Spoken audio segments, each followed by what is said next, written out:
Om Sahana Vavatu Sahanau Bhunaktu Sahaviryam Karavavahai Tejasvinavadhitamastu Ma Vidvishavahai. Om Shanti Shanti Shanti. So now we begin the second part of this theme on spiritual practice. So, in the first session, we discussed or we tried to understand the concept of spirituality or spirit, the word spiritual, as different from material, or material is the word which is normally used, but it can also mean the manifested world. So now, spiritual practice involves a process which is popularly known as yoga. So we all have heard the word yoga, but it is used in a very, very restricted sense. There are many aspects to the idea of yoga. In fact, it is based on a system of spiritual practice which was initially, or maybe which was systematized. We cannot say it was started by Patanjali. Yoga existed long before Patanjali formulated it into Patanjali's Yoga Sutras. But yoga, as we understand, is what technology is to science, pure science. We have pure sciences which were developed, and on the basis of those pure sciences, the theories and the postulates of the subject of pure science, technology, applied sciences, which are now popularly known as technology, was developed. That means there is a theoretical framework of Vedanta and of all the philosophical systems of the world. But mere theoretical framework will not give us the benefit of understanding that theory. Philosophy always has a practical side. So that is why Swami Vivekananda, when he came to London, when people might have asked him, your Vedanta philosophy seems to be very optimistic or maybe impractical. So, because it looks, I mean, intellectually it is convincing, but it is not practical. That's the question very often, even today, people ask this and say that Vedanta, to understand, to appreciate, to listen to the talks, is very nice. But when you apply, even a little bit of application, when we try to do, it is extremely difficult. So, is it impossible? So, that is why Swami Vivekananda had to give four talks, in fact, many talks on the subject of practical Vedanta, and also other talks which he delivered in London. Maybe that was in response to the Western audience who thought he speaks a wonderful philosophy, very rational, satisfying reason, just as science wants us to think rationally. So this is also a Vedanta is a wonderful science, but does it have a practical side? Just as science by itself can be convincing, but unless you apply those principles of science to day-to-day world, which gives us technology, which we can appreciate, which we can see, which we can find some use for. So the idea of yoga is applied science or applied spiritual science. So spirituality, when it is applied in our human life, human personality, it becomes yoga. So that is why in Bhagavad Gita you will find Gita is both a Brahma Shastra, Brahma Vidya, which is knowledge, and also Yoga Shastra. Immediately, uh, Sri Krishna adds this Yoga Shastra, and after every chapter, he says this is one aspect of Brahma Vidya. No doubt, Brahma Vidya is important, but there is a way to attain to this Brahma Vidya or the highest Vedanta through a practice known as Yoga Shastra. So, yoga is a sort of technology. Of course, there are many other names given, different systems of thought, like Tantras is also a technology. Tantras, which was developed much later. So, in our Indian philosophy, there is one philosophical side, which is the academic side or a theoretical side, and a practical side, which is known as yoga. So, in the morning, we focused more on the Upanishads. I'm not saying Upanishads does not have sadhana. Jnana Yoga, in fact, the whole of Upanishads, they focus on rational thinking leading to certain experiences based on certain techniques known as upasanas. There are upasanas in the Upanishad also. Though you may not give the name yoga there, yoga is a much later. In fact, some people say it was influenced by Buddhism because Buddhism is a very old religion. So they thought Patanjali, who came much later than Buddha, must have taken some ideas of practical religion, meditation, and other things from Buddhism. But we'll not go into that controversy, which was earlier. Yoga is also very ancient, the tradition of yoga. Only Patanjali formulated it. But there's a very interesting thing about yoga, which we don't know. Yoga means, normally, if you ask anyone who knows a little bit of Sanskrit, he will say yoga means yuj dhatu, that is joining. Joining what? Joining the individual soul to the Paramatma, that is one definition. How through Bhakti Yoga means the individual soul joins itself in worship, in adoration, in worship to the Supreme. So the individual soul unites with the Supreme Soul, that is God. So that is yoga, some kind of union. So that is how it is explained. That is one way of explanation. But surprisingly, there is a wonderful definition of yoga in Patanjali's Yoga Sutras itself, where the commentator says yoga actually means viyoga. Viyoga means separation. So it's rather funny to get this interpretation of yoga. What is this separation? Yoga means to join. Yuj is to join.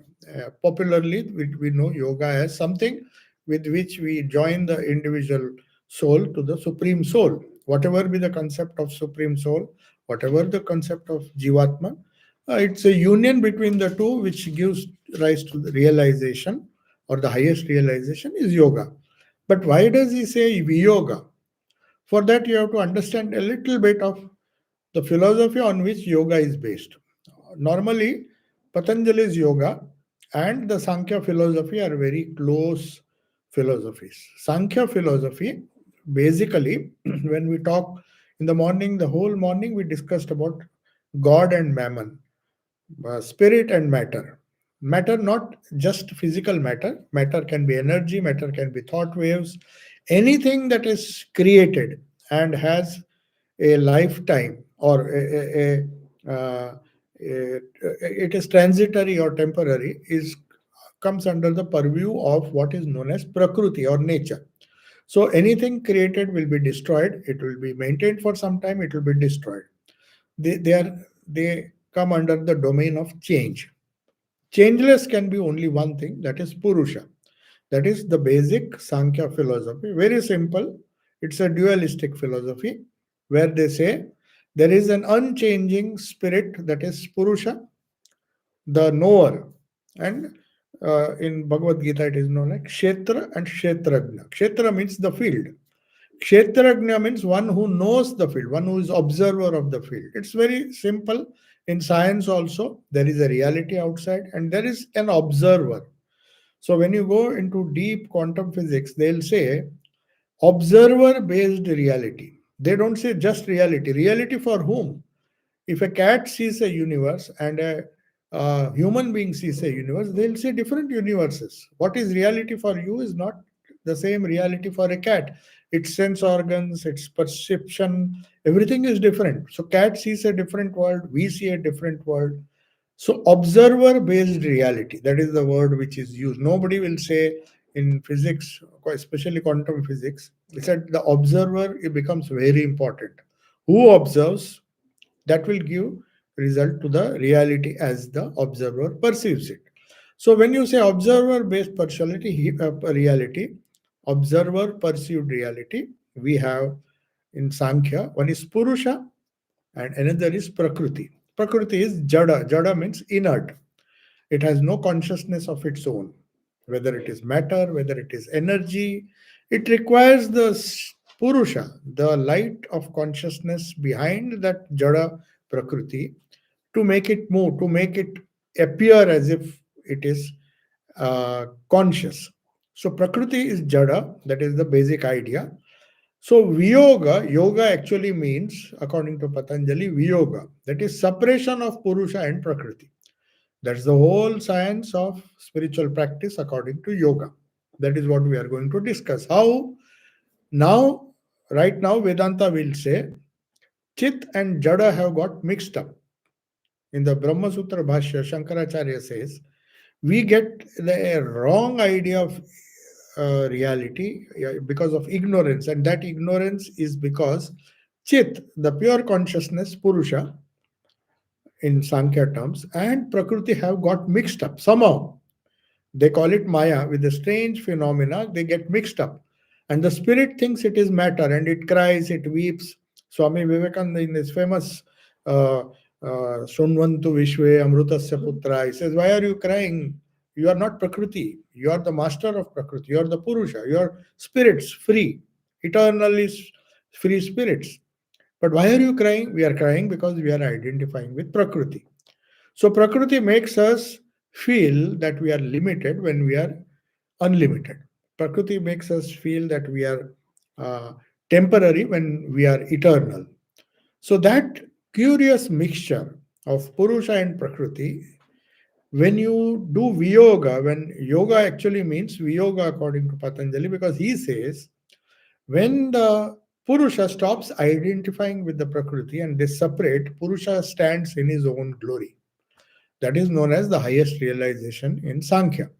And yoga attempts to do that. So, in a way, though it is a little ironical, that yoga actually means viyoga, separation. When you are fully separate from matter, that is why Jesus, when he said, God and mammon cannot go together. If God and mammon, if you assert God, if you assert the spirit, then to that extent you have to deny Prakriti. So Prakriti, on one side, it binds. It makes you feel, it makes the infinite, eternal spirit look limited, look powerless, look sorrowful. All the problems in the universe are because Purusha identifies more and more with the Prakriti. And the goal of yoga is through control of mind, chitta vritti nirodha, that is the definition, yoga, chitta vritti nirodha. So they found what is the link between this Prakriti and the matter around us and the spirit. It is the mind. Mind is a intermediate thing. So controlling the mind, you control the Prakriti outside. The impact of Prakriti on the Purusha can be controlled by controlling the most subtle of Prakriti, that is the mind. So, mind has different levels. It is through the mind that we see, perceive the universe. Sense organs are there, they are part of material universe.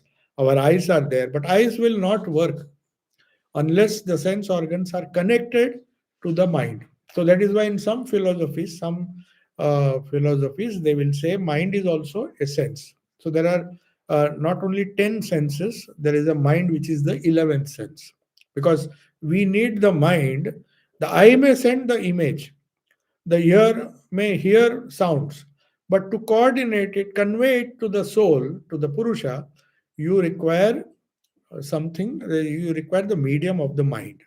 So yoga, they focused more on the mind. Even Buddhism, that's why they say Buddhism and yoga have similar philosophy. Buddha did not bother about Purusha, Prakriti, God, existence of God, and all those things. He was least bothered. He said there is suffering, that is because of desires. The desires arise in the mind. It's the mind which is the problem. Take care of the mind, and the world is taken care of. All your problems can be solved by your controlling your thoughts. So the idea of meditation, which is shared by both uh, Patanjali's yoga system and Buddhism, they give so much importance to the mind, because mind is the connecting link between the soul, which first manifestation of Prakriti, when you see the Prakriti creates, in the beginning was the word. That's a beautiful verse. There is this wonderful book, Inspired Talks by Vivekananda. In fact, he gathered 12 disciples who were very serious. He said, I had enough of talks, talking to big crowds, and it has not created much impact. So he wanted some very dedicated disciples. He took them to Thousand Island Park, and in that Thousand Island Park, he chose this. Most of the disciples, all of them were Westerners. There was not a single Indian there. So, to these Western disciples, he said, let us begin from the first gospel according to Saint Luke. That is, in the beginning was the word was with God, and the word was God. So it's a profound idea which you'll find in Patanjali's Yoga Sutras, or the idea of Purusha and Prakriti. In the word, that is through the word, through the thought, through the mind, this whole universe is projected. Let us not go into that aspect of creation, how the word, the Nam and the Rupa give reality to this world. That is part of Vedanta also. Let us not go to that. Let us come to the solution now. So yoga says yoga is a technique which, by controlling the mind, you control Prakriti, and slowly disconnect or detach the Prakriti with the Purusha, and the Purusha is revealed in its own glory. At that time, all your sorrows, all your problems will be solved. So you become free. You get what is known as kaivalya. There are so many moksha, mukti, salvation, and nirvana. You can use any word. They all mean the same thing: liberation of Purusha, or separation of Purusha and Prakriti. Kshetra and Kshetrajna. Gita puts it in a different way. But differentiation or separation of spirit from matter. So now spirit and matter are inextricably linked through the mind. So we use the same mind which links us to matter to detach itself from matter. So in the morning we discussed what is sadhana. In simple terms, it is abhyasa, practice of this detachment, vairagya, that is detaching. So all the time, whenever Purusha and Prakriti come together, whenever there is ignorance, whenever there is confusion, you go on doing some abhyasa, which is known as spiritual practice. You can call it sadhana, you may call it upasana, you may call it prayer, you may call it meditation, you may call it bhakti yoga. There are hundreds of ways of this practice of yoga, but all do the same thing. They separate spirit from matter. And that is what spiritual practice is. Spiritual practice means whenever Prakriti tries to assert herself, Prakriti is always referred to in the feminine. It is Prakriti and Purusha, though there is no gender involved there, but still, Prakriti is always feminine. Nature is feminine according to Hinduism. So that is the creative aspect of reality. So in other traditions, we'll say Shiva and Shakti. So Shakti or Maya or Prakriti, almost refer to the same thing. The ignorance that we are limited, we are powerless, we are sad, we are happy, we are sorrowful. All these things come when we identify, when the Purusha identifies itself with Prakriti. And when that identification ceases, through different practices, they are known as spiritual practice. When you say spiritual practice, means trying to separate spirit from matter. That is all what spiritual practice is. Now coming to the yoga. Now yoga is defined as, there are different types of yogas which Swami Vivekananda broadly classified into four yogas. So all these four yogas help us using different faculties of the mind. Mind you, for all sadhana, for all upasana, our main instrument is the mind itself. So, through the mind, we became bound, and it is the mind which we use to become free. It's a very simple logic that it is through the mind we go grosser and come to the material world, get caught in it, and using the same Prakriti, the same power of Prakriti, we go back to the source, still the mind, still the thoughts. So that is what Raj Yoga is, or Patanjali's yoga is.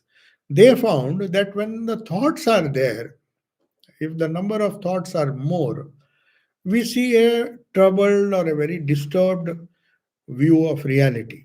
It is confusing. So, the best way is to calm down the thoughts. So, when the thoughts totally stop, chitta vritti, the vrittis which give rise to uh, the different aspects of Prakriti are perceived by this disturbed chitta. That chitta, if it is calmed down, you see the reflection of Purusha very clearly. You see the separation of Purusha and Prakriti. That is sadhana. So, all our sadhana, whether you use mantra, whether you use prayer, whether you use vairagya, trying to detachment, trying through knowledge, trying to find out what is eternal and what is temporary, whenever you try to separate, it is a type of sadhana. So, a mixture of all the sadhanas, depending on the different faculties of the mind, is known as different yogas. So, Vivekananda found, I mean, not found, throughout, he discovered or rediscovered, we can say, four basic yogas, which are known as, that is why the symbol of Ramakrishna Mission is a harmony of four different yogas. He said, because the mind has four faculties, why don't you use all the faculties to train the mind to do spiritual practice?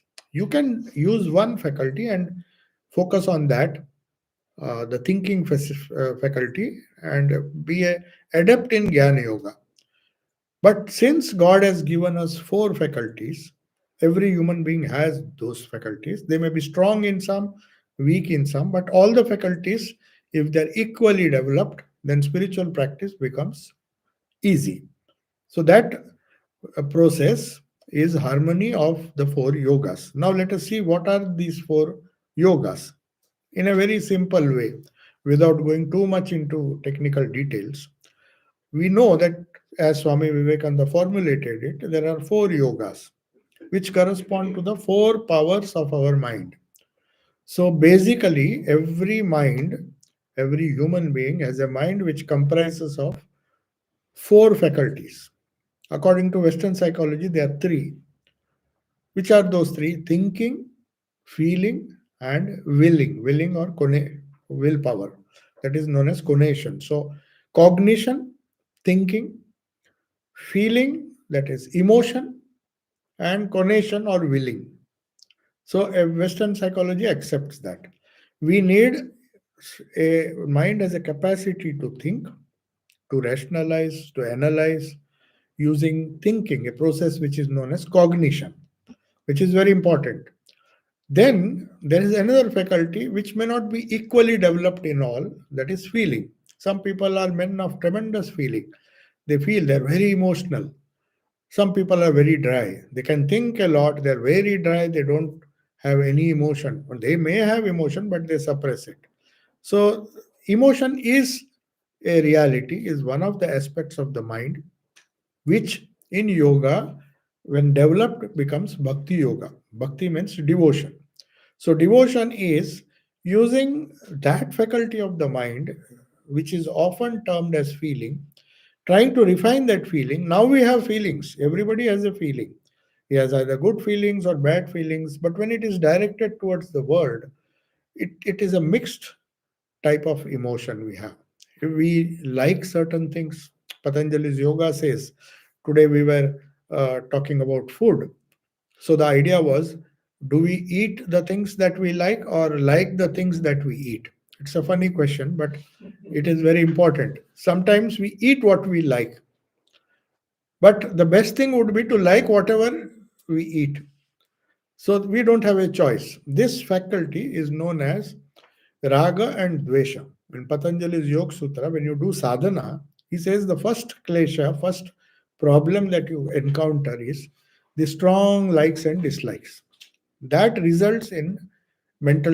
The idea is to quieten the mind, but you will find these kleshas pop. Thoughts are coming, either thoughts of like, raga, attachment to things that you like.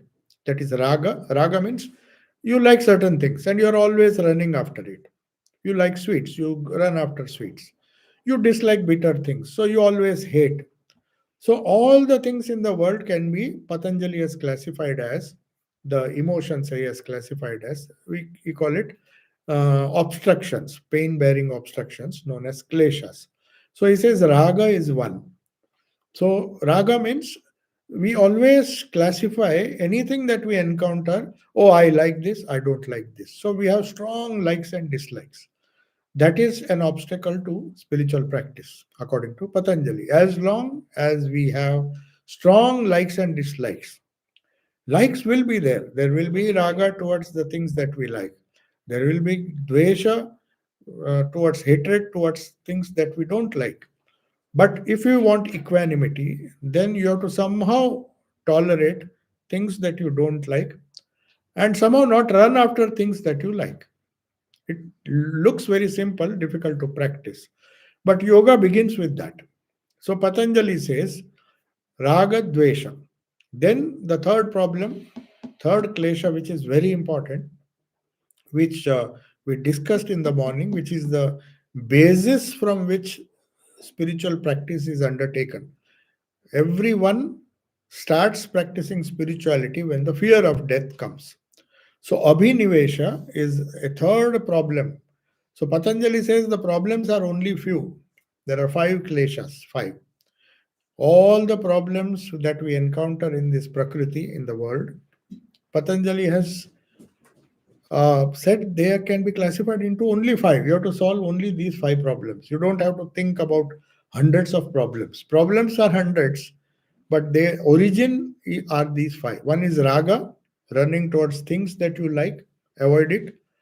Klesha, avoiding things that you don't like, endure it. If the things come, okay, I don't like it, but I will tolerate. That is spiritual practice. Third is abhinivesha. Abhinivesha literally means clinging to life. Now, every creature, every insect, nobody wants to die. If you try to kill it, it will resist. It wants to live. Nobody will, unless somebody has suicidal tendencies, which is so rare. But even they don't want to die. They want to commit suicide because life becomes unbearable. Otherwise, the normal instinct in all living beings is to cling to life. Every time, even a virus doesn't want to die. You give it a lot of antivirals, it will somehow modify and try to survive in some other form. So we have seen that. So we find that this clinging to life is another obstacle. Why it is an obstacle? Because that fear of death will create a lot of sorrow. Even thinking of death. That is why Nachiketa went to Yama. He wanted to know why everything should, does it end with death? He wanted to know in advance, not when he becomes old and then thinks about death. He wants to know when he's young so that he can prepare. If there is something beyond death, if there is immortality, let me attain it. I don't want to die before learning these things. So that is why he was in a hurry. So clinging to life or fear of death is there instinctively in every human being. So this is the third klesha. Then there is, of course, abhinivesha, raga, dvesha, abhinivesha, clinging to life. And these are the obstructions that prevent us from doing sadhana. These are the obstacles to, these are the mm, emotions, these are the three obstacles or obstructions which give rise to thoughts of likes, thoughts of dislikes, raga, dvesha, thoughts of fear of death. All these things prop up in our mind, not allowing the mind to be peaceful. And uh, that is how the calming influence comes, peace comes, and then you identify yourself with Purusha, which is the goal of life, the eternal Atman or Brahman. There are different names, or you can call it Purusha, you can call it God. Any term that is used for the changeless. But unfortunately, our mind is propping up, thoughts are always propping up, creating an illusion that it is always disturbed because of these five kleshas: raga, dvesha, abhinivesha, avidya, and asmita. Asmita is ego.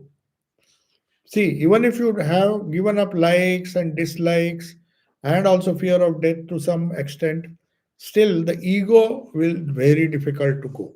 Asmita. Avidya comes later. Asmita means the feeling of me and mine. See, Asmita doesn't just mean ego. When you say ego, we say aham, that is me. Aham, ego involves two things. One is aham and mama, me and mine. See, when Shankaracharya talks of asmita or ego, he always says aham and mama, always. Ego by itself is not harmful. It is harmful, definitely. It is difficult in my body. But mama, that is my. So you just see, if you just say I, it is not such a big problem. But when you say mine, when you add certain things, my house, my family, my you the more mine, more things that you think are yours, mama. When mama increases, this asmita becomes a big problem because now you have, suppose you had 100 things to hold on to, and you increase your position so much that now you have to worry about 10,000 things because you have 10 cars. Maybe one car itself was a problem, you add for 9 more cars and your mamatva increases. So there is this feeling that, oh, you're not happy, and the other 9 cars which you possess, which you may not be using, will cause problems. Then you have a small house, that itself is a big problem, and then you have a very big mansion and several houses, several properties. So mamatva goes on increasing. So that causes restlessness of the mind. So strong likes cause restlessness of the mind because you are always running after those things. Even if you don't get, if there is a thing that you like, you will take all the trouble to travel wherever it is available and get it. If you don't like certain things, you will take so much trouble. You will not just tolerate it. It will come to you. You could have just tolerated it. Why make it such a big fuss? And I don't like this, I don't like that, and throw away everything. That is causing a lot of trouble and reaction, dvesha. Patanjali was so clever that he says either there is raga, either you like a thing or you don't like. There may be some people for whom everything is, they are neutral, but they are very rare. They are like sthita pragnas. They take whatever comes to them.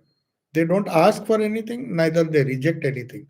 If something comes, fine. If something doesn't come, fine. So that is very rare. Raga, dvesha, if it goes, the person will be like that. But abhinivesha also has, the issue has to be solved.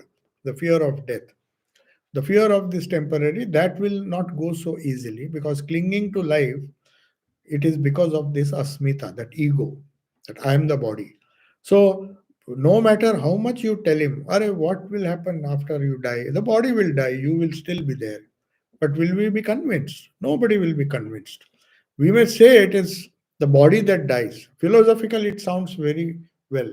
I mean, it sounds nice. That Gita says it is like changing the clothes. You throw away one cloth and take another cloth. You throw away one body. It's very easy to say, but when you really are in a position, that asmita, that clinging to that abhinivesha, clinging to the body, the ego clinging to the body is so strong that it is very difficult. You may give up raga and dvesha, you may give up dislikes and likes and be happy with whatever you get, but you can't give up the idea that you are the body. Then comes, as I told you, asmita, that me and mine. So that is, ego is another problem. That is also part of Prakriti. Prakriti says, Are, you are infinite. Why are you limiting yourself by saying, I have 10 cars or 10 houses? The whole house, the whole world belongs to you. So when the ego expands, when the ego, limited ego, which is known as asmita, and why that happens, it is because of a fifth klesha, which is known as avidya.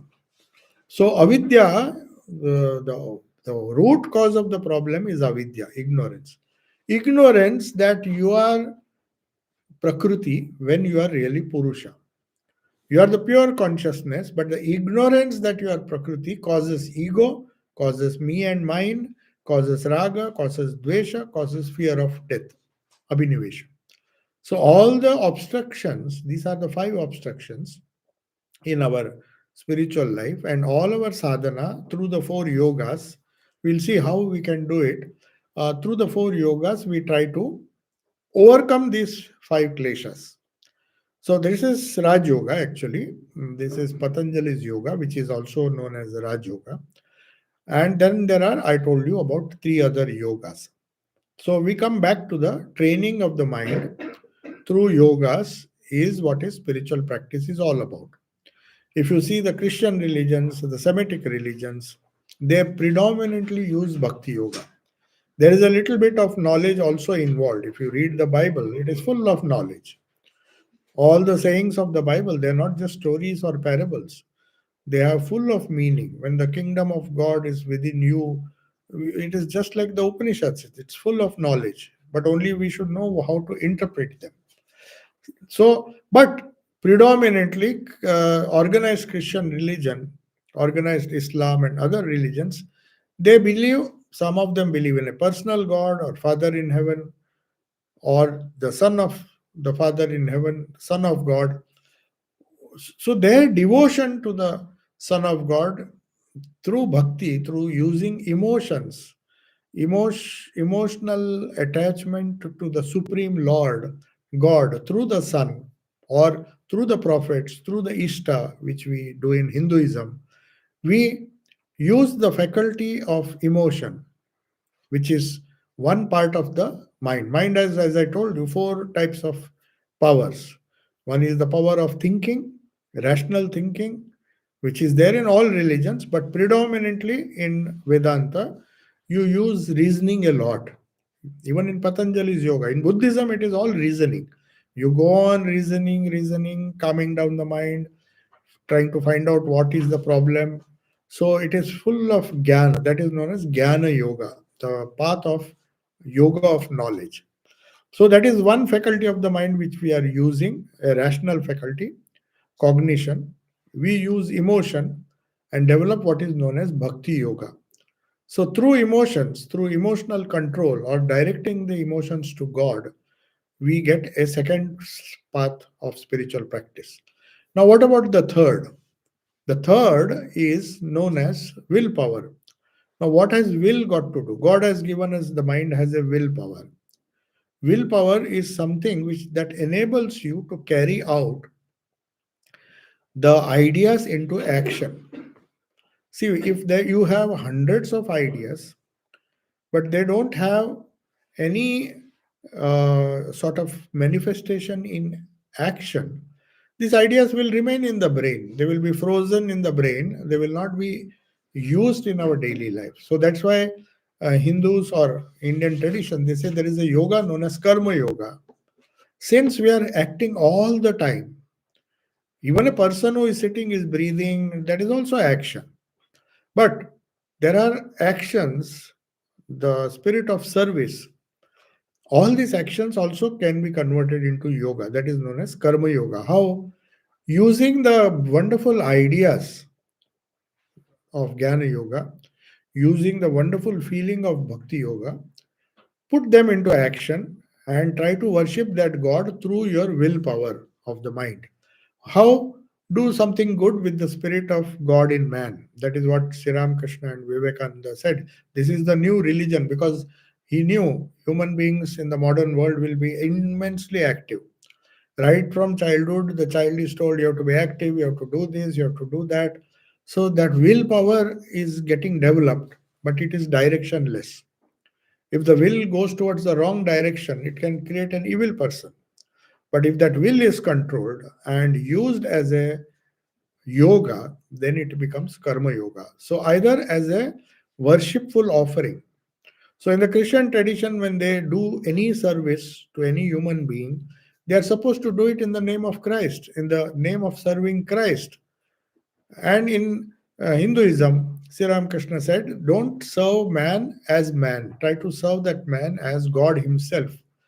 My God himself has come in this form. So instead of going to the temple or church or any place of worship, why don't you worship him in man? Whatever service, whatever capacity, whatever willpower you have, use that willpower as an offering through loving service, through worshipful service. Then you combine a little of bhakti with that, combine a little of knowledge that after all, I'm serving the spirit, not the human being that is in front of me, but I'm using my willpower. So that gives karma, that gives the yoga of karma, that is karma yoga. So, three. Now, these three powers, Western psychology admits we can have three yogas depending on three powers of the mind: thinking, feeling, willing. But if you go deep into Western psychology, there is no fourth faculty. They don't directly speak of the fourth faculty, but Indian scientists of the mind, Indian psychologists, they discovered a fourth power of the mind. That gave rise to the science of yoga or Patanjali's Raj Yoga. How? So they found that this mind, if it is scattered, just as the rays of light, if they are scattered, they will give light, they will give maybe a little heat, but they are not charged with power. They are scattered. They will give lot of light if the sun is shining brightly. Lot of light will be there. Lot of heat also may be there, but there won't be energy generated. But if you take a lens, uh, convex, concave, concave lens. So the whole light, when it passes through that lens, it all the rays which were diversified, they become concentrated at one point, and tremendous heat and energy is generated. That is the principle of the fourth power of the mind, which our Patanjali and the yoga system discovered. That is also a yoga, but it is specifically known as Raj Yoga, named by Swamiji. So he says we use one more faculty of restraining the mind. When you restrain the mind, when you focus all the all the various thoughts of the mind, control it. When you control that, a tremendous energy is generated, which you can use for yoga, which is known as the yoga of Patanjali or yoga of meditation. So for meditation, you need a one pointed mind. For that, you have to first focus all the thoughts on one particular object. Chitta Vritti Nirodha. The mental waves should be calmed down. So when you calm down and control the mind, just like they say, when there is a water flowing water, there is lot of energy, but you need to create a dam which will stop the water, allow the water to get accumulated, and when the water has a lot of water has got accumulated, then it will generate more power. So similarly, Patanjali, the fourth yoga, the yoga of restraining the mind, the yoga of thinking, yoga of feeling, yoga of willpower, channelizing willpower, they will give rise to three yogas.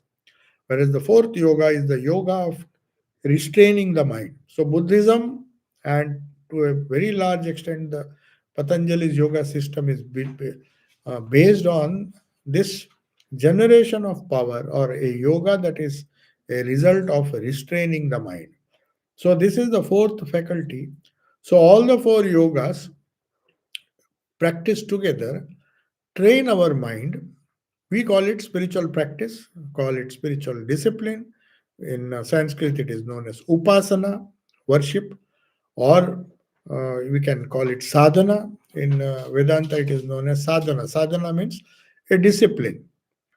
Patanjali says it is also a discipline. So Patanjali believes all the Yoga Sutras, if you see, they are systematic. They are known as eight-stepped yoga, Ashtanga yoga.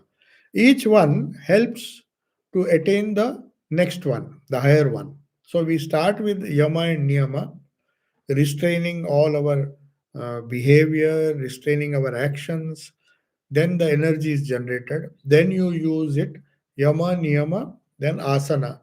Now your body is restless.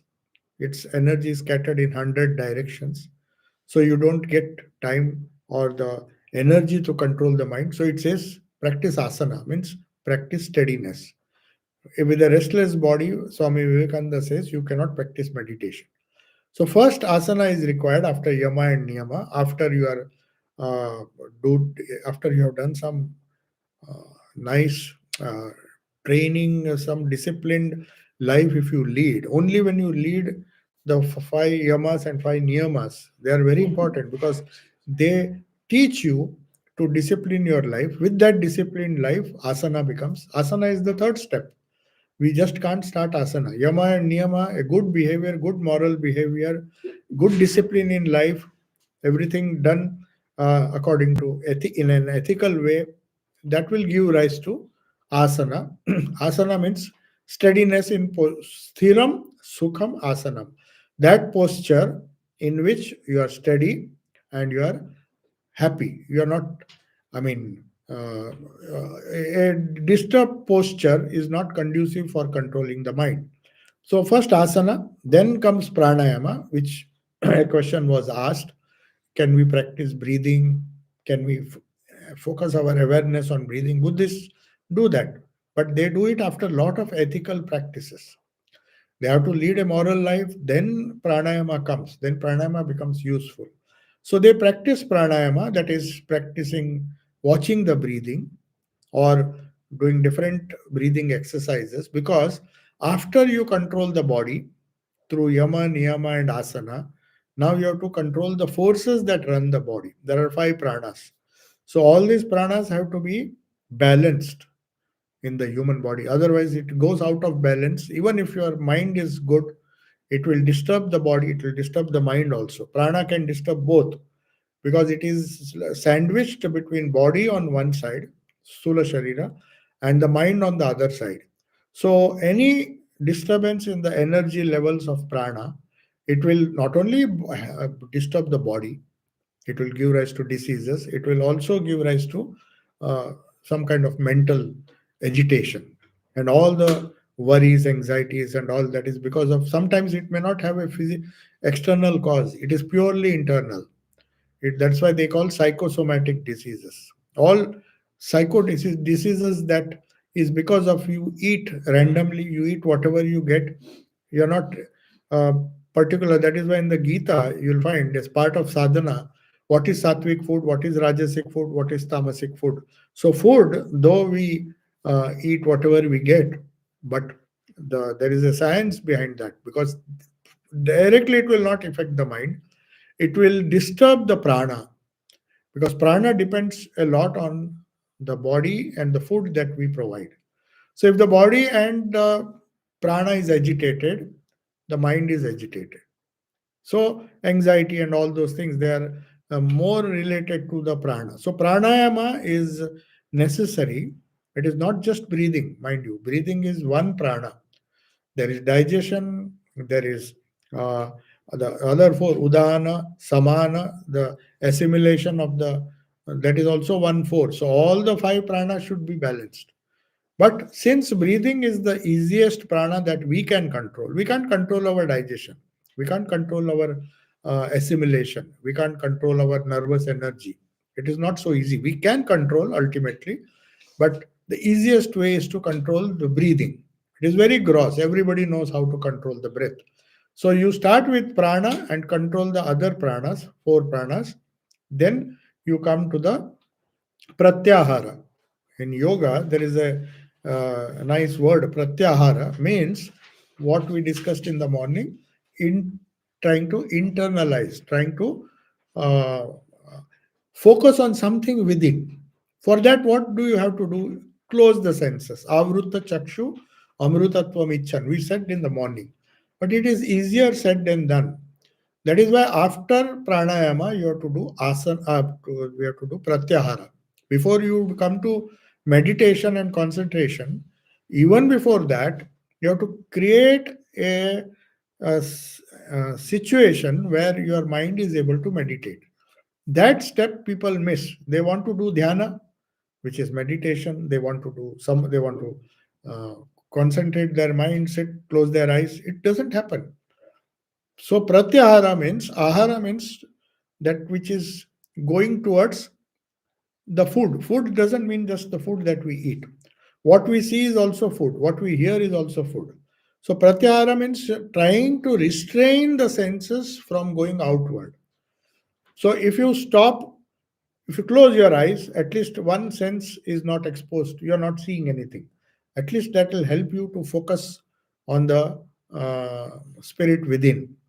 Since you have to look within, it becomes easy if one sense is closed. But pratyahara means stopping all the senses from going out. Swami Shardananji used to say when he wrote The Great Master, he was sitting in a very small room in Udbodhan. So if you see that room even today, everybody who had to see Holy Mother, they had to pass through that passage. It was one of the noisiest place in the house. And he used to consider himself as the doorkeeper of Holy Mother. So Shardanji wrote his monumental Great Master sitting in that small room. Now you may wonder how could he sit there and every day after in morning people start flocking. They have to be controlled. They have to be asked, whom do you want to see? No, mother is taking rest. You cannot meet her now. Don't go upstairs. So he has to do the job of a watchman, literally, watchman of a very busy house. So he used to say, I'm mother's watchman. So he was sitting in that room and writing a very important book like Great Master. Maybe every 5 minutes somebody will come and disturb him. But he was not disturbed. Because whatever happens, his mind could immediately go within.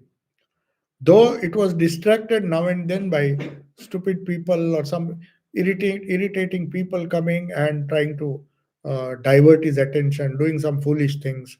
So he had to handle that situation. And after that, without getting agitated, again go back and meditate on the book that he was writing or meditate. He used to do a lot of meditation in that room. So pratyahara, if it is practiced, it will enable you in any situation to pratyahara, means without allowing the sense organs and the mind to go towards the object, you draw it towards yourself. It will go, but again you draw it back to yourself, to the Atman within. So that is why it says God has literally killed us by making us go outward. So to make the inner transition from going outward, change the direction to go inward is pratyahara. So that is the step before we go to dharana. After pratyahara, we come to the sixth stage. Seventh is dhyana. So sixth stage is dharana. Dharana means concentration. Concentration on one object, the object. But before that, you have to withdraw. If you allow the senses to go out, then you can't concentrate on something within. So that is why they say in meditation, initially a novice or a sadhaka will do sadhana by praying to the Lord outside. But an advanced sadhaka, after initiation or after being given some meditation techniques, the master or the guru will tell him, now it is time for you to, you may worship him outside, but at some stage you have to bring him and meditate on him sitting within the heart. The reason being is what we discussed in the Kathopanishad, that even God we don't want outside. We want that God to be inside of us so that we can focus on the God that is within. That is why Bible, the biblical teaching that kingdom of God is within you. Don't search for him outside. Neither in the clouds nor in heaven. Heaven itself is inside. If you read through the whole wonderful verses of the Bible, there's a kingdom of God is within you. So you have to look, all traditions, all spiritual practices point to this thing, that you have to look inward, not outward. So the whole sadhana is, whole yoga is built on this plan. How you slowly pass through different stages, asana, yama, niyama, asana, pranayama is also to go within. Then you do pratyahara, withdraw everything inside. Then be focused on dharana, that is, be focused on the Lord within. And when that dharana deepens, at that stage, the seventh stage, which is very difficult, the seventh stage is what takes you to dhyana. Then you can say, oh, I am meditating. Till then, you have to just say, I am trying to meditate or trying to just make the restless mind a little bit restful. That's all we can do till dharana. Even if we reach the sixth stage of dharana, having passed through all these first five stages, including pratyahara, it will take a lifetime. So when we come to dharana, you can say now you are ready for meditation. Till then, it is all preparation, only preparation, sadhana for making you fit for meditation. So it would be very foolish to imagine that you are given some instructions, you go and sit and you meditate. It's never going to happen that way, unless, of course, you have practiced all the six steps. So, spiritual practices, if you see, it begins whether you do bhakti yoga, whether you do karma yoga, you start step by step. Nothing is going to be wasted. It's like saying if you want to join a master's degree, you have to first do graduation. Before graduation, you have to go to school, you have to go to high school. Before that, you have to go. So, kindergarten is equally important because you started taking lessons from there. So, without skipping yama and niyama, you cannot go to the seventh step.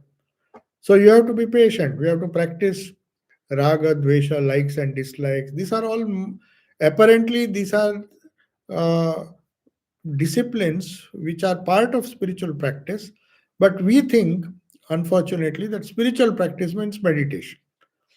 Though higher spiritual practice is definitely meditation, the fact that most of us are not fit to even attempt meditation is understood by studying this Raj Yoga or Patanjali's Yoga Sutras, where he says, after six steps or after five steps, including pratyahara, practice for a long time, you come to a stage where you can start dharana.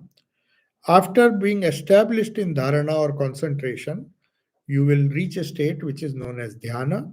And when that dhyana deepens, you go into a state where Purusha and Prakriti separate and you become one with the Purusha and all your sorrow. You get Kaivalya, you get Moksha, you get Nirvana. Whichever system you follow, the names are different, but you reach the state where you touch the eternal. So that is the fundamental of spiritual practices, as I said. Now, coming to some other practical tips. These are four yogas which deal with the four aspects of the mind. This is in general, I told you. There are specific techniques, just as there are hundreds of pranayama techniques, awareness meditation. One word about meditation I would like to uh, tell you here. Of all the meditation techniques that are found in this universe, all the meditation techniques developed by man, there are three basic types of meditation. There may be thousands, but it will all fall under these three categories. One is known as subjective meditation. Subjective meditation is Vedantic meditation where you focus on the subject. Who am I? Who am I? Like so many Advaitins do that. Search for the self inquiry. So that is known as subjective meditation. So all meditations, even including some of uh, the Advaitic meditation, some other sects also, they believe Ramana Maharshi and all, they also uh, uh, propounded that a theory that the search for self will reach God Himself. The search for God, you start with the search for self inquiry. As you go on trying to find out what that self is, what is that subject is, who is the subject. So, all these meditations, Vedantic meditation, where there is no God involved, only the self involved, that is known as subjective meditation. Now, there is another type of meditation which majority of the people practice, that is known as objective meditation. So, objective meditation, there can be a personal God, there can be a personal image, there can be a personal idea which you like, on which you are meditating. But somehow, the emphasis is not on the subject, but the emphasis is on more on the object. So, we are objectifying reality. Same reality, which is the self, the supreme self, and the individual self. As you go on inquiring into the subjective self inquiry, just as we do in Vedanta, Advait Vedanta, Raman Maharshi, and all those. The inquiry into the self leads you to the supreme self, the only self that exists. Whereas we can start externally also. You try to, instead of subjectifying the self, you objectify the self and call it by the name of God. You call it by the name of personal God, Father in heaven, anything. Names are not important. Or call it Allah, call it, give it any name. So, but still you feel God is not within, it is trying to objectify, meditating on some object outside of you, or some object inside of you also, not just the subject. You are meditating on an object, trying to bring that external object into your heart, but still you are meditating on an object, on Rama, on Krishna, on Ramakrishna, on Buddha. So there is an object, still there is an object. You are not being entirely subjective. Later on, the subjective and objective approaches will meet.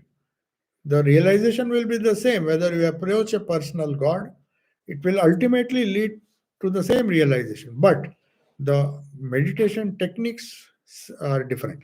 So, as I told you, there is one subjective meditation. There is another class of meditation where, whether you take Christian meditation or Christian prayer, it's all objective. You are trying to pray to a God who is outside, whatever concept of God you have, whether you have a formless God, uh, Saguna, like the Sikhs believe, they believe God doesn't have a form, but he has qualities. He's compassionate.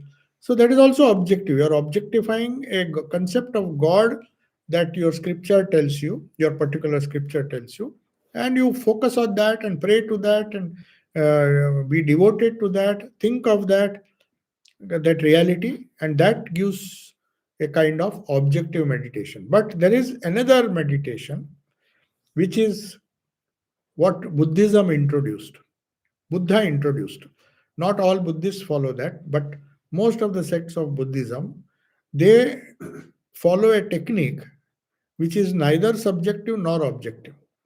The reason being is Buddha, when he was asked about the existence of God, it's very, very funny that there's a conversation where he's asked whether you believe in the existence of God. So he just answered in a very diplomatic way. He said, "Did I say God exists?" So then the person who was asking the question, he said, "Oh, that means God does not exist." Then he again said, "Did I say God does not exist?" I mean, the answer was open ended. He neither said, he said, "Why you are bothering about something which is not relevant to you, whether he exists or not? The only problem before you should be to solve the problem, the dukkha, the misery that you are suffering. You want to solve it.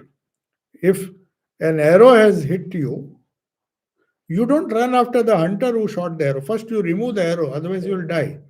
So, his idea was not that he did not believe in existence. That is why he did not want into that go into that controversy. Whether he's Advaita, he saw there's so many systems fighting about my God, your God, and instead of that, he said, just leave God alone. That's why they say Buddhist is an atheist, Nastic. I mean, they believe in a philosophy. But he says there is something which is known as the mind, where you feel the misery, take care of that, follow this eightfold path, and you will get rid of misery. So that is known as, it can be known as neither subjective nor objective, but process meditation. So process meditation means you have a subject, you have an object, and you don't know the nature of the subject, because what the self is we don't know. A inquiry into the nature of self for years and years, meditation on the inner self, finally will lead to illumination. Similarly, focusing on an object, Ishta, for years and years together, you come to know the reality of Ishta, who he really is.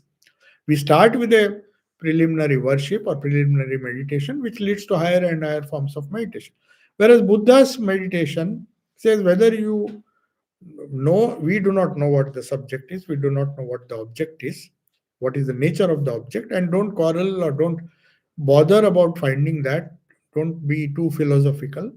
Just see there is something connecting the subject to the object. There is a subject within, an object outside, and when you are connecting with that, you are finding lot of problems, issues. So why not focus on the process that connects the two. That is known as awareness. So that is why somebody asked in the morning, they asked, because maybe they have read a lot of books on Buddhism. There was a question that asked, is not having an awareness on the breath meditation? Yes, it is. It is a process meditation. There's no object. But you may say there's no object, but there is a process. You are breathing, you are trying to imagine or trying to uh, focus your mind on that awareness which is giving rise to different objects and the subjective nature, something that connects. So it can be broadly, there's no such technical name, but broadly you can say all the meditations in Buddhism is process meditation. So either way, whether you believe in subjective approach or objective approach, the idea, as I told you, is to somehow get control of the mind and use that controlled mind to find reality. You come face to face. Swamiji says, once you control the mind, you control everything else. You will know whether there is a spirit, whether the spirit exists for you, whether you'll know whether there is a God, what is the nature of that God.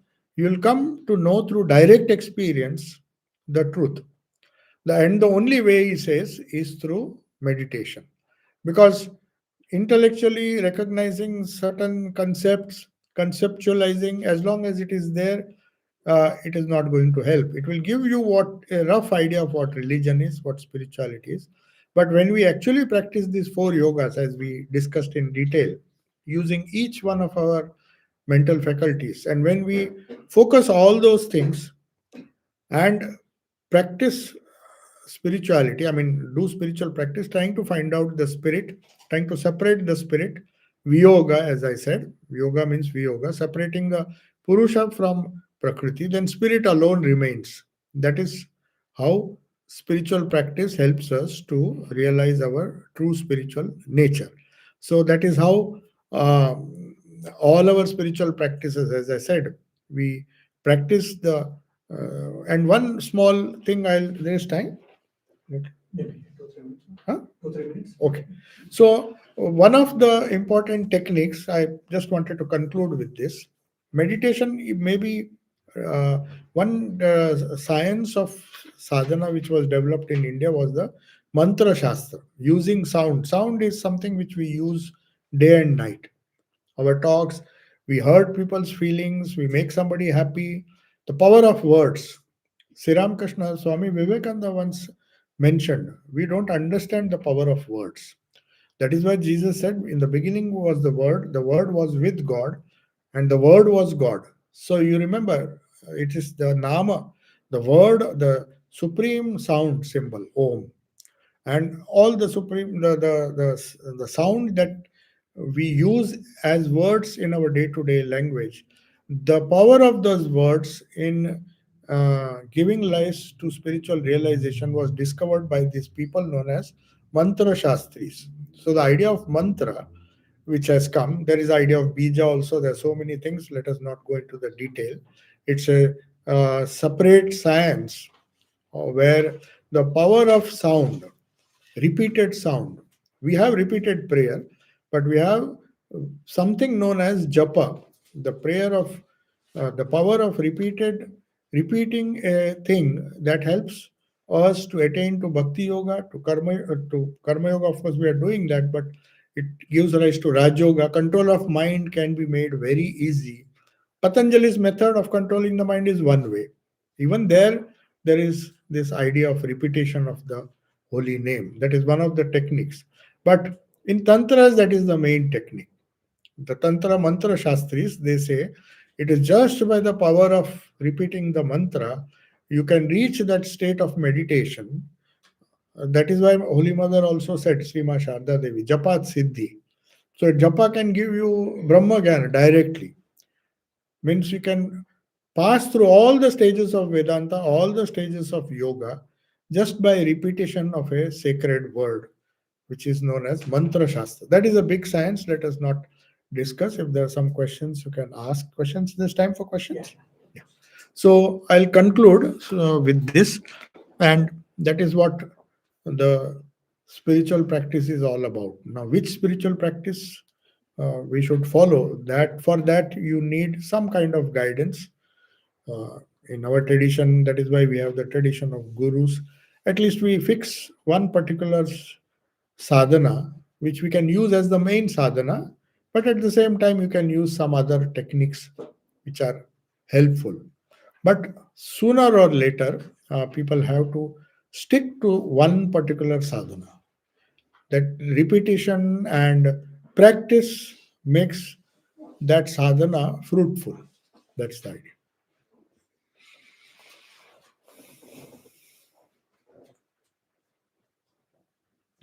Well, in your eight prong system, the Raja Yoga, what was the seventh one? So I had Pratyahara, Samadhi. Dhyana. No, Dhyana was sixth, right? No, dharana. Dharana. Dharana is sixth. Okay. Yama, niyama, asana, pranayama, pratyahara, Pratyahara. fifth. Sixth is dharana, then dhyana. That is just before samadhi. So it is intensifying samadhi, intensifying dhyana becomes samadhi. Similarly with dharana.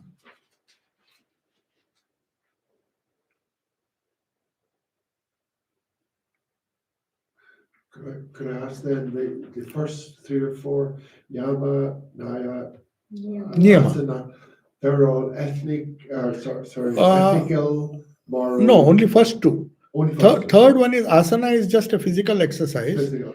Anything that makes you sthiram sukham. It should make you steady. The body posture should be steady. The idea is in a steady body, the mind becomes steady. It helps to make the mind steady. Because the pranas are regulated. Just making the body steady is not enough. After the body becomes steady, the prana has to be regulated. That will help pratyahara. Pratyahara means withdrawing the senses because prana has a lot of influence on the mind also. It's not just the body. So third is not ethical. Yama and niyama are ethical.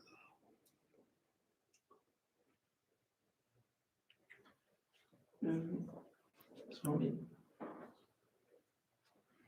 I was initiated into mantra meditation many years ago, and this ups and downs. But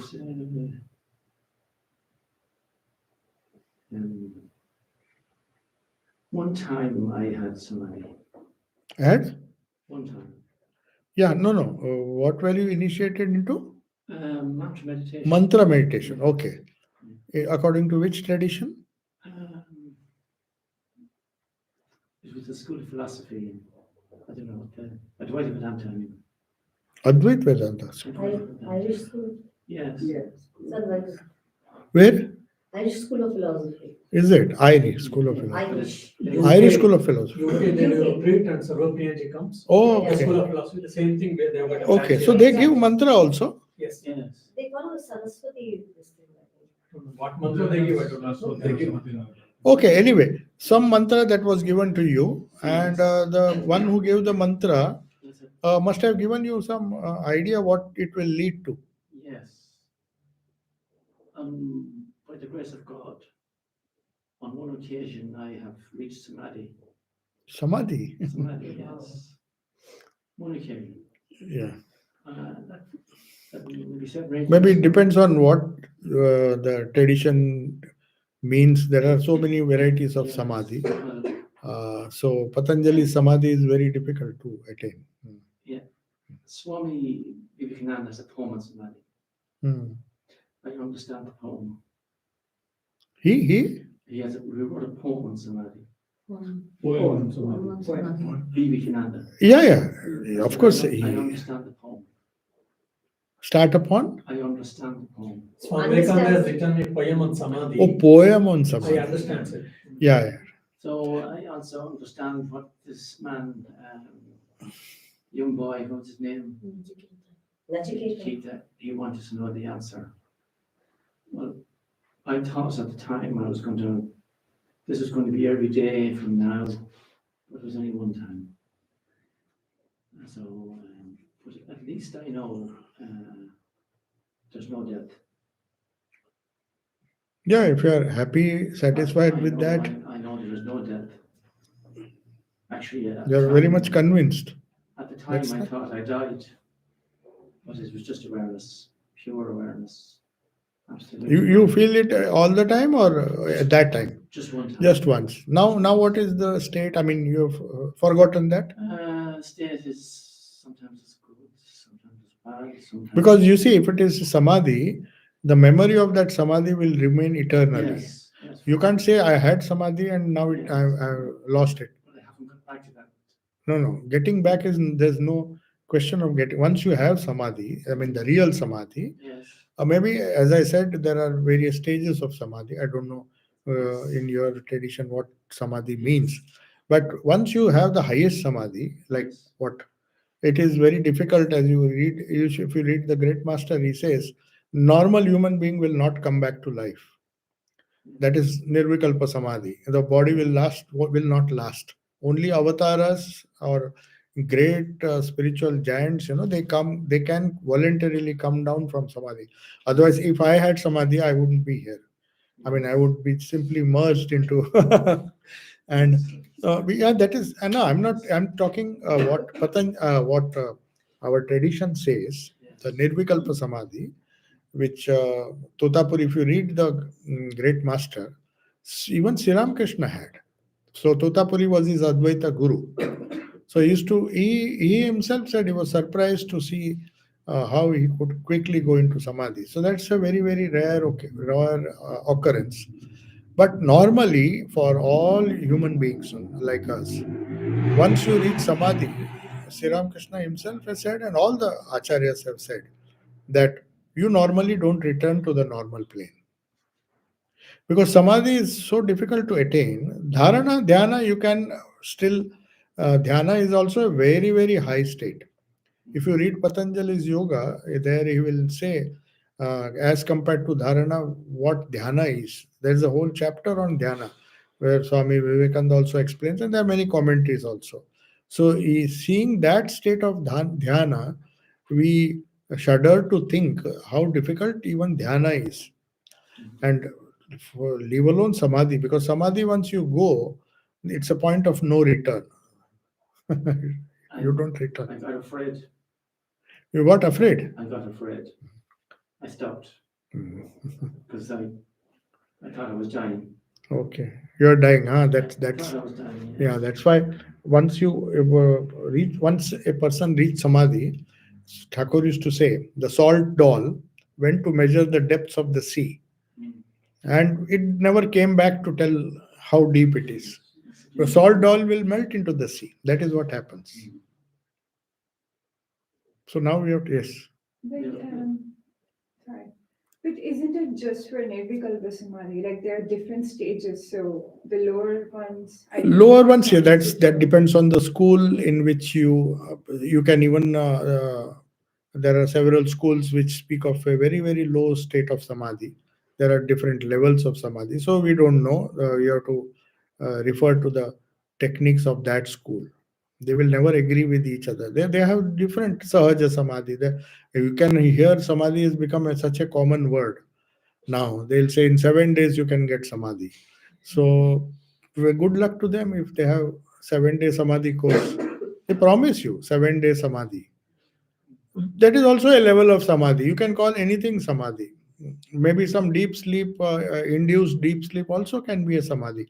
You know that there is an asana, shavasana. You literally don't die, but shava means dead body. So dead body asana means what? You would try to feel that you are powerless. You are like a uh, dead body. So words can be used, but the context in which the words are used, samadhi, that is important. So if one person says I have samadhi, another person says I have samadhi, there's a huge difference. He might mean nirvikalpa samadhi. In samadhi savikalpa, there are so many in Patanjali's yoga itself. There are different samadhis. So even sanyama, when you do on different objects, they give rise to some kind of samadhi. So there are lower samadhis, higher samadhis. So we have to find out exactly what you mean and what we mean by samadhi. That is the system that you follow. But the system that we follow for us in the Ramakrishna tradition, samadhi is a very rare thing. What So is we- Savikalpa Samadhi? Huh? You said, what is Savikalpa Samadhi? That you have to go to the Patanjali's Yoga Sutra. Vikalpa means when you have this distinction, you still don't, that identification with, I mean, that identification with Purusha is not complete. There's no there's some minor distinction still there. Nirvikalpa, actually, they don't use this word Nirvikalpa in Patanjali's Yoga Sutras. They use different word. There is the idea of Kaivalya also. It is a very, very long subject you have to go into, because every terminology has to be discussed in the context of that system. We often mix Vedantic Nirvikalpa Samadhi, which is a Vedantic concept, with the Patanjali's yoga system. They may not be the same. So, Savichara, Nirvichara, there are many, many levels of Samadhi, if you see. But the way Patanjali defines them and the way Vedanta defines them, the Vedantic tradition of Advaita, they may be totally different.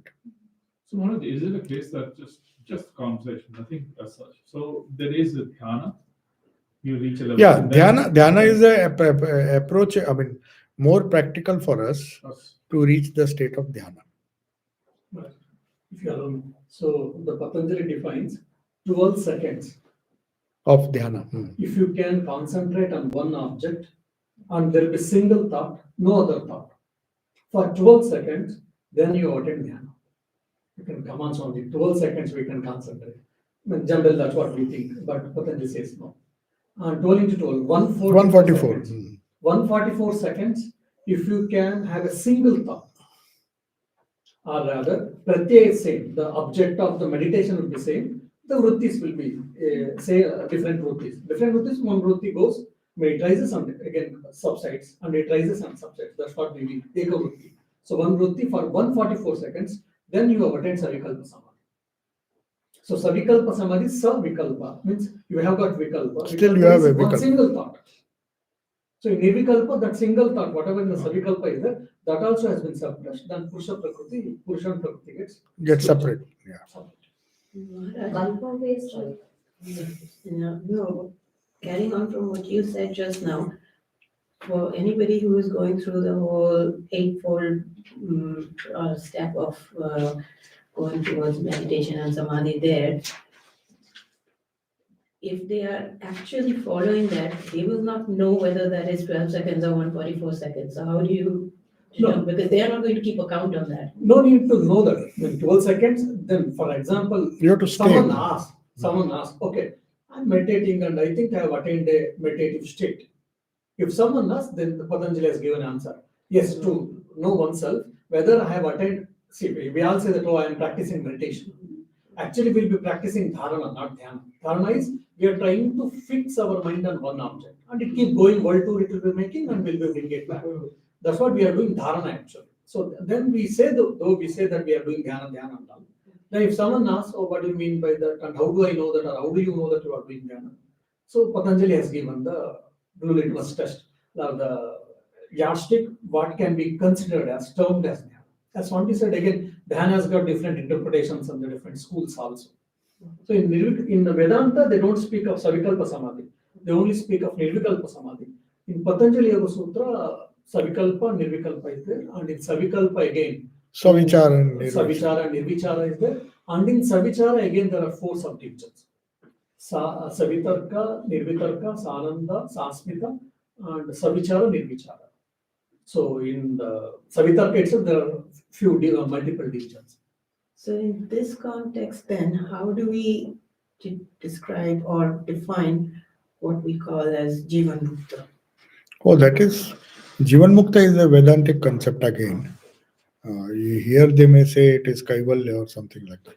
But the problem is the different schools, they may have different terminology and the experiences also may be different. As you said, Savikalpa is not there. There is only Nirvikalpa in Vedanta, which Thakur had.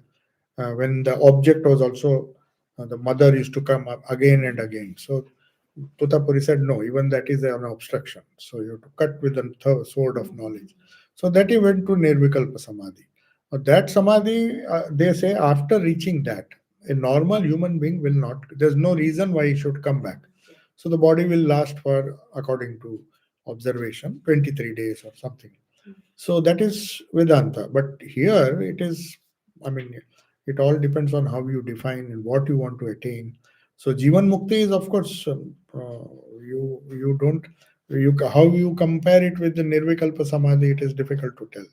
Jivan Mukti is a kind of, you may say, there's a whole book, na? Jivan Mukti Viveka. It's a unique concept pertaining to Advaita Vedanta only. Jivan Mukti state is only pertaining to mainly Advaita Vedanta. So Jivan Mukti is Jivan Mukta, means while living you are a Mukta. So I'm living, for example, we are living in this body, but I've experienced who am I? I've experienced who am I? But still, as because of my prarabdha karma, because of the fruit of action, whatever was there, till then my body will be staying. I will be living the road, but I will be aware. I have experienced my reality or my real nature. That who am I? I've experienced, but still I am living. So that is called Jivan Mukti state. Now the difference here is Jivan Mukti and Nirvikalpa Samadhi. Nirvikalpa Samadhi, in generally, we are supposed to sit for meditation. We are supposed to close our eyes. We are supposed to control our mind. And one thought, and that one thought also goes away. In according to Advaita Vedanta, if you say that Brahmakara Vritti, they say.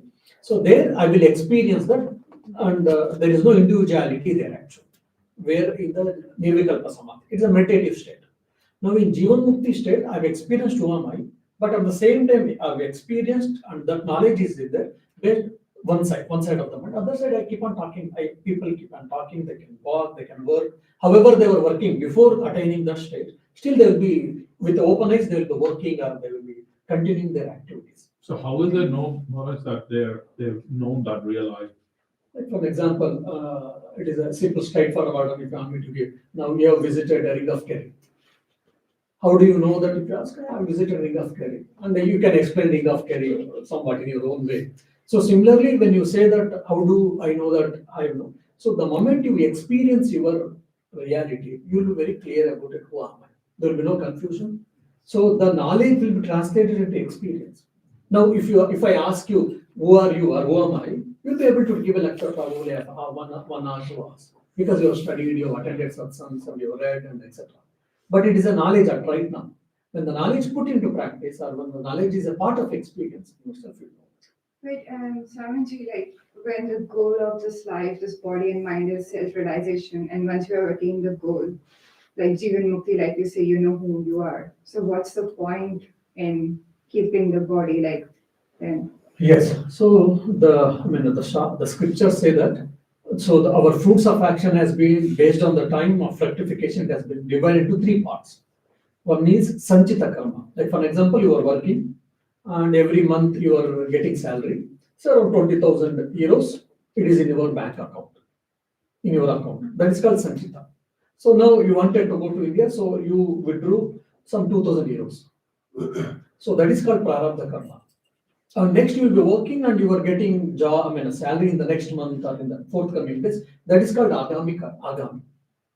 Now when I realize or when I experience myself, so since you will not be having the notion of doership and enjoyership or experience of the karta and bhokta, so no agami karma, no fresh accumulation.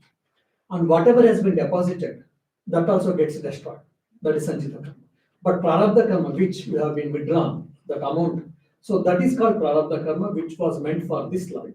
So based on that prarabdha karma, this body will be going up. I think Buddha will tell an example, beautiful. For example, you like in the olden days and all, we used to play with a wheel.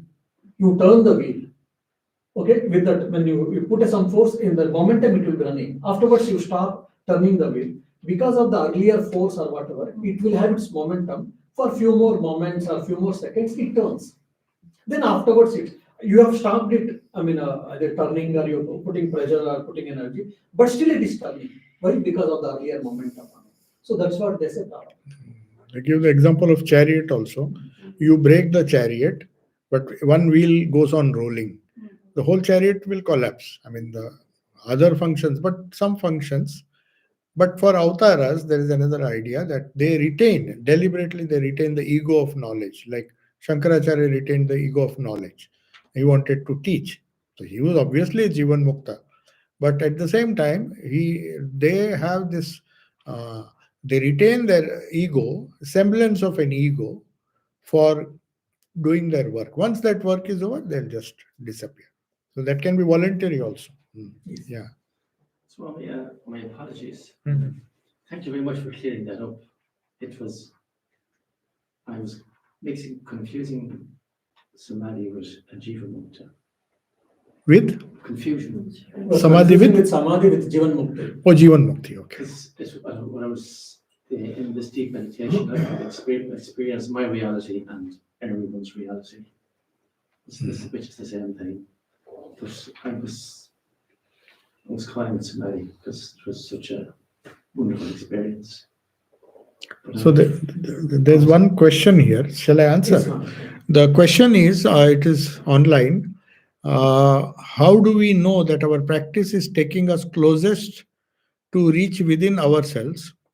What do we experience to know that we are on the right path? Now, this experience will be known only to yourself. From external behavior, it's very difficult to judge how much a person is going towards, trying to find out his own self. But a few guidelines can be there, a few posts on the way. First of all, that person will be uh, less restless. To know whether you are making progress, the restlessness will decrease, a little peace within you will find. These are the only ways you can know that you are on the right path. There is no definite, there will be ups and downs. For example, you are trying very hard to trying to focus on something within, because you are trying to do pratyahara, trying to withdraw your attention from external things. So it's a slow process. Sometimes you will succeed more, some days you will succeed less. So that doesn't mean you have not made progress. You have made progress, but your samskaras, they are bubbling up so fast that it is forcing you to go outside. But then you again pull it back. So the capacity of your capacity to withdraw from external things and focus on things interior and find peace. The first sign is that you will find joy and peace. See, forced solitude will never give you peace. If you do because somebody is telling you that you have to meditate and you feel very sorrowful, then it's not something which is right. So the only test is, it will make you joyful. You will like solitude. You will not feel it is loneliness. There's a difference between loneliness and solitude.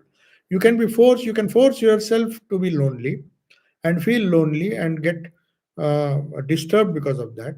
But that desire to go to solitude now and then and really make that use that time usefully to meditate on something, whatever sadhana you do, that it is a sign of progress. So there's no other way. You have to judge it yourself or try to find out yourself.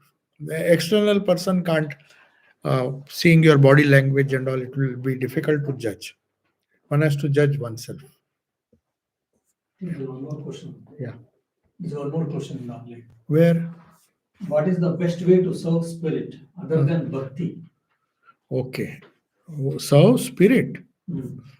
Yeah, bhakti is, as I told you, we had an elaborate discussion. Bhakti is just harnessing one power of the mind, that is emotion. So you can't say which is best. All are equally effective paths.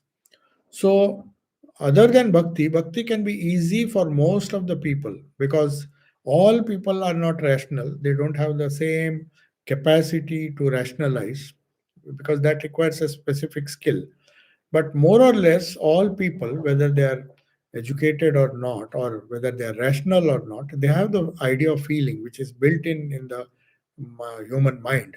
So that feeling, which normally we waste our feelings on external things, if you withdraw it and focus it on bhakti, focus it on God, which is known as bhakti, then it can be transmuted, it can become a spiritual practice. The same feeling, the feelings which you are either good feeling, bad feeling, hatred, all these feelings can be used or channelized, is a better word. Feelings are there, but it has to be channelized towards God. So other than bhakti, as I told you, that bhakti can find manifestation through work. Suppose you are having bhakti towards the Lord. So you serve the Lord, trying to see that Lord which whom you have absolute devotion to. You have devotion to a particular Lord. You try to see that Lord in somebody who is suffering and serve him as God himself. By serving Jiva, you serve Shiva. That is the idea. That is another way of, other than bhakti, you can use karma yoga to reach the same goal. Similarly, there is Gyan yoga, as I said, that is also a very good way, trying to find out what is real, what is permanent, what is eternal, what is not eternal. You call it Nitya, Anitya, Vastu, Viveka.